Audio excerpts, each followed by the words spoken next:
Pour qu'on dise que ça suffit, il faut que quelle quantité de sang se verse dans ce village? Abonnez-vous en activant la cloche de notification pour recevoir la primeur de nos futures publications. Quand quelque chose est comme ça, on dit que quoi à qui? On dit que nous encore des êtres humains ou des choses de la brousse? Est-ce que Dieu n'a pas un peu jeté la main sur notre village? Ou il a pris le bâton de quelques-uns pour taper tout un village?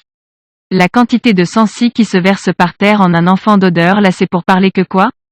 On n'entend ni la voix du chef, ni la voix de ces notables comme ça, que c'est quand ça sera quoi qu'ils vont sortir de la maison? Que le village de quelqu'un est resté entre vos mains se perdre? Et vous dites que c'est votre mesure? Je crois que l'espace de quelque chose est déjà passé sur ça. La quantité de personnes s'y part, on ne s'arrête pas pour demander nos corps que qu'est-ce qui se passe comme ça? On ne voit même pas leur part de un jour pour les accompagner, que c'est quand ça sera qui que vous allez faire quoi beaucoup? Ou vous avez déjà vu le dessus de la terre jusqu'à vous connaissez que vous n'allez jamais partir? Quelqu'un n'est jamais dur devant Dieu. Même si c'est que leur part de malédiction ou la malédiction qu'il y a sur la tête de tout le village, ce n'est pas petit pour que le chef porte le deuil et prend le devant pour que nous tous nous le suivons pour pleurer le village de quelqu'un.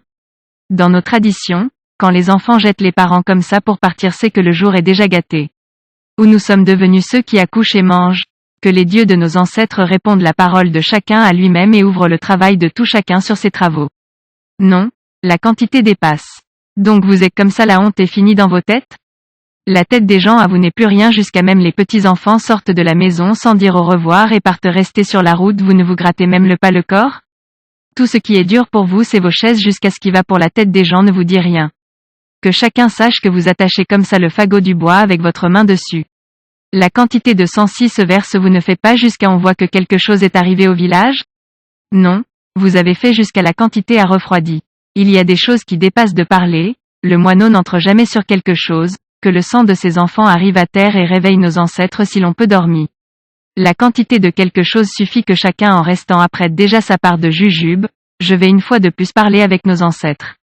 Si je lance ma voix n'importe quand, chacun poursuit pour que nous pleurons notre village comme chacun comprend sur lui. Comme ça nous vendons tous nos problèmes aux dieux de nos ancêtres avant qu'ils sachent où ils vont mettre. Que si ces enfants partent comme ça, qu'ils arrivent par terre et ne ferment pas les yeux.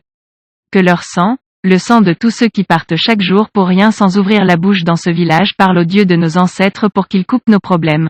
Que les dieux de nos ancêtres écoutent nos pleurs, nous pleurons, nous regardons en route comme ça, nous n'attendons que vous. Vos enfants pleurent comme ça depuis là jusqu'à vous entendez? Essuyez l'eau de nos yeux et donnez-nous aussi de rire. Qui comme vous seul connaissez où la malédiction de vos enfants sort. Veuillez prendre 3 secondes pour liker la vidéo et la partager. N'oubliez pas de vous abonner à la chaîne YouTube,